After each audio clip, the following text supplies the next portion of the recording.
Hi folks, Scott Parman, your buyer specialist. Today, I'd like to cover some additional information about closing costs when buying a home. As you know, closing costs cover things like title insurance, credit report fees, prepaid homeowners insurance, and your portion of a home's taxes.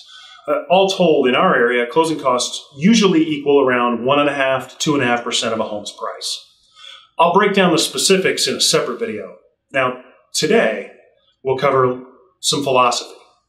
When writing an offer on a home, you have a decision point. Do I ask the seller to pay some or all of my closing costs?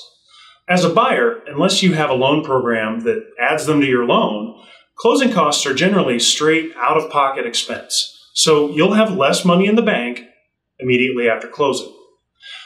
First off, I tell all my buyers, if you can afford to pay your closing costs yourself, you really should. In my experience, sellers read a lot into closing cost requests, and it can affect their behavior in the negotiations. Let's look at a couple examples. If you're purchasing a home under $250,000, many sellers will expect a request to pay closing costs. However, if your offer comes in and you don't ask them to pay any, you just became an outstanding buyer in their eyes. If they feel you aren't cash-strapped, this creates an image of a responsible buyer that is highly likely to complete the sale. This is likely to help you win in a multiple offer situation if all other terms are similar, but the competitive offer has closing costs attached. Sellers want to feel comfortable that their buyer will not back out. They may have their dream home riding on this deal as well. Once you move into a higher price range, let's say $250,000 and up, many sellers won't be expecting to pay a buyer's closing cost bill. Think of this situation.